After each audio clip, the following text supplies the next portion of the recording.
you use the term hope, and that's what Iowa was putting its faith in, and that's, I guess, appropriate. But I think it's hope based off of past experience because, I brought up yesterday, 2016, Iowa gets absolutely shellacked at Penn State, and then you play a number 2 Michigan team in Kinnick, and nobody expects Iowa to be competitive in that game. Don't remind me of that game. And they win the game. Now I know it's in Kinnick.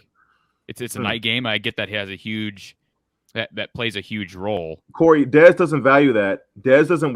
He doesn't value night games on the road. He says it's no excuse. We should have still got it done. But keep going. No, you're right. I mean, you're right. I'm not wrong in that. I'm not wrong in that. Michigan still should have won that game. Can we be honest though? Kinnick at night is one of the toughest places to play. I think so. Me personally, I think so. Not according to Desmond Upshaw. Just saying. His history, I think, would indicate that, right? I mean, the students are right there, and that won't be the case here at Lucas Oil. So, yeah, I understand what you're saying, and you brought up penalties, and I think Des, you brought that up with if Michigan commits a couple penalties early that puts you behind the chains and forces you to turn the ball over, or at least give Iowa good field position. Iowa's going to have to they're going to have to win on field position in this game. If they're playing from their own 20 and Michigan's playing from midfield, it's over. That's the key for Iowa. You've got to stay ahead of the chains, obviously. You've got to find a way to flip the field when you do get behind, because it's going to happen here or there. But the penalty battle is something interesting. And I know Iowa fans don't want to talk about penalties. It's not a sexy way to win games, right? But penalties will be huge in this game. That's one stat that, again, as I'm just kind of trolling through all the different stats between these two teams and how they measure up. Penalties are one. First of all, Michigan doesn't commit a lot of penalties. They're one of the least penalized teams in the Big Ten. Iowa is by far the least penalized team in the Big Ten. So you would think this is going to be a game with very few penalties on both ends. With that being said, one stat that did kind of pop off the page, Michigan is, from a numbers standpoint, is one of the worst teams in the Big Ten at forcing opponent turnovers. Iowa is like the best team in the Big Ten at drawing penalties, if you want to call it that.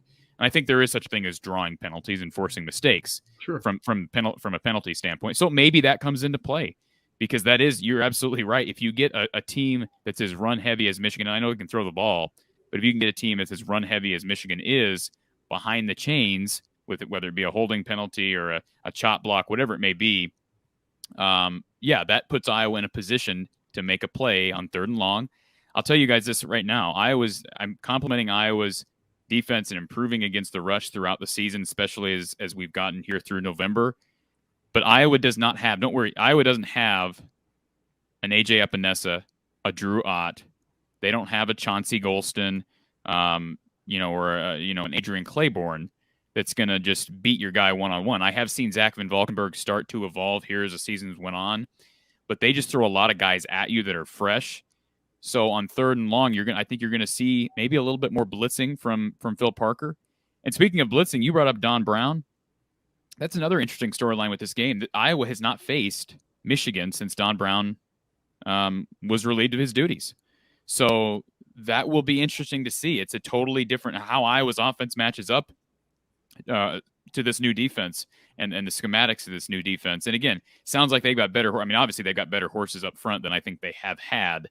But Don Brown's defense, I mean, I think back to that 2019 game. That was one of the more painful, and I'm sure you guys thought it was ugly too. It was one of the more painful games to watch because Iowa consistently won field position in that whole game. Like, I remember that whole game, Iowa was at Michigan's 40, like all game, and couldn't move the ball past the 40 the entire game. It was 10-3 was the final score. Iowa's guards were just getting destroyed play after play after play, taking holding penalties and sacks and whatnot.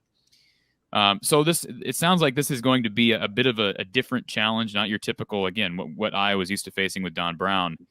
But again, I think it'll be interesting to see. I asked Don Patterson how much 21 personnel Iowa will play, because I think they're going to have to run between the tackles a lot more. They're running between the tackles well. The outside zone's not working.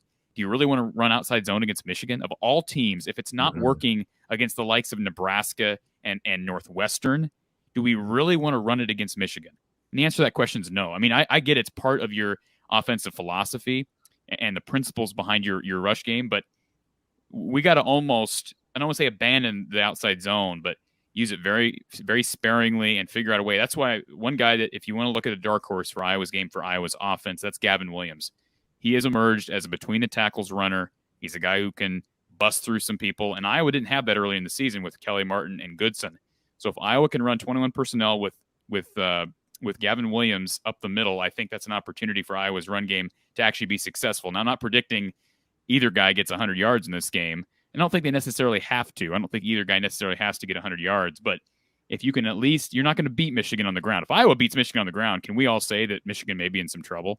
Because that's like, I don't see any way. I mean, I'm an Iowa fan. I don't see any way Iowa beats Michigan on the ground. And if that happens, there's something really, really wrong.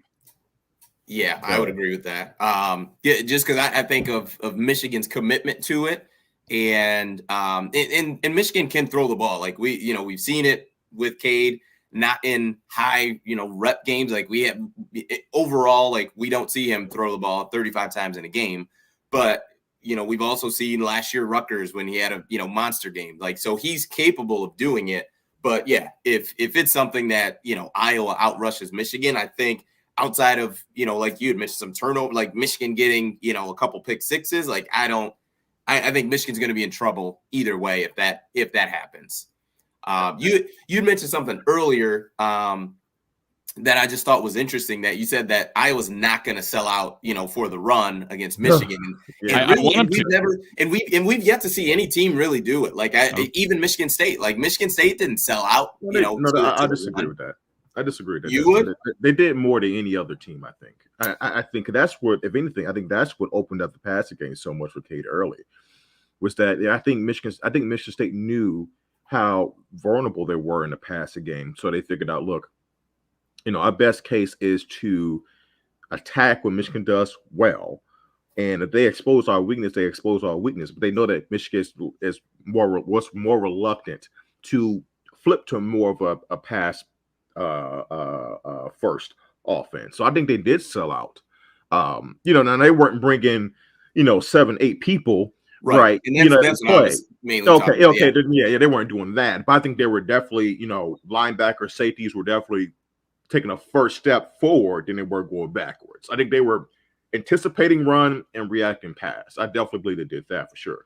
Mm-hmm. Yeah, I think that is, if you're saying that the skill level, roster level is not balanced, I just think that I think Iowa's best bet of beating Michigan it would be selling out to the run. I agree. I think it would be forcing trying to man up, almost like a Don Brown defense. You know what I mean? Like manning up on the outside and just saying, hey, Cornelius Johnson, Roman Wilson, you just go ahead. You got to beat us, Andrell Anthony. Yep. And if they do it, great. But if not, it's going to be a long day. But I think if you're going to stick to a mainly base defense and, and mix in some blitzes, but essentially a base defense, I think it's going to be tough to get Michigan out of, that run heavy attack. And it's been rolling, it's been rolling the last couple of weeks. I agree with you. And I don't think Phil will do that. I don't think Phil will sell out. Here's what I'm hopeful for. If Iowa can stymie the run enough through one half to where they're in the game and they give themselves a chance to make a play or two in the second half, then great. But if it's a 10-point game, 13-point game, 14-point game, 15-point at halftime, I would like to see Phil Parker, who again I think has been a little bit stubborn at times, specifically that Purdue game and Wisconsin, you could argue, because there were no adjustments made against the Badgers, and you just continue to bang your head against the wall and expect something to change, and it never does. I would like to see Phil make that adjustment in the second half. It's not Iowa's way. I don't think there's a lot of confidence in Jamari Harris at corner for Iowa to where you're comfortable putting him out there by himself. But the good news is for Iowa fans, Terry Roberts, it sounds like he will play. So again, if he plays and you have Riley Moss, who was just named defensive back of the year, do I think he's the best defensive back in the Big Ten? Absolutely not. I was shocked when I saw that. Shocked. And that just shows you some voters don't watch football because he's just not. I like Riley. He's not the best defensive back of the Big Ten. He's had a lot of picks. He's also gotten beaten some double moves. I don't think he might not even be the second best corner on Iowa's team, but he's healthy now. You have Terry Roberts potentially coming back. Matt Hankins, Iowa's best corner, likely Iowa's best corner, is out. Advantage Michigan there. But if Roberts and Moss are both healthy, and you have Jamari coming in, if they play any true nickel, I'm not talking about a the 4-2-5 that they like to call the cash. I'm talking third corner on the field. I think you can sell out a bit. I mean, I don't know. Again, I'm not a defensive coordinator, but I think you can sell out enough to where, I mean, what do we have to lose here? Again, especially if you're down 14 at halftime, and they're running down your throat, you're going to have to, because all Michigan's going to do in the second half is bleed that clock on the ground. That team, and that what Michigan does so well with the running, because the running game really hasn't been. Success isn't based on explosive plays, right? Chunk plays of 34, 40 yards. I mean, we'll get those eventually, but that is always a result of the offensive line and the running backs just leaning on you and just wearing you out, getting 3.5, 4 yards a carry. And then eventually the dam breaks for most teams. Even even Wisconsin early in the year when we played them, they were one of the best, if not the best, statistically rush defense in the country. Eventually, we were able to kind of wear them down a little bit too. So that's the problem. It's not only that schematically, Michigan in that scenario, Michigan will intend to bleed the clock, but they just wear you out, man. They just wear you out. And I think what's even more, impressive for me this year about the offensive line in particular is the mentality that they have. They have that Kansas City Chiefs, early 2000s Kansas City Chiefs, Dallas Cowboys, old school mauling type of a mentality, right? They love it. And I thought if you go back to the Ohio State game, all you need to see was when I can't remember the guy's name for Ohio State, but the corner for Ohio State, I think, took Roman Wilson's helmet off. Mm-hmm. And you saw the center and you saw Zenner. You saw like three Michigan 4 O-linemen, yeah. And they were all O-linemen together. Yeah, that was good. They formed a wall. They formed a wall. Yeah, that was great. That was awesome. But to me, that just spoke to a mentality. Mm-hmm. And that they're maulers. They're to me, they're throwbacks. They're maulers, man.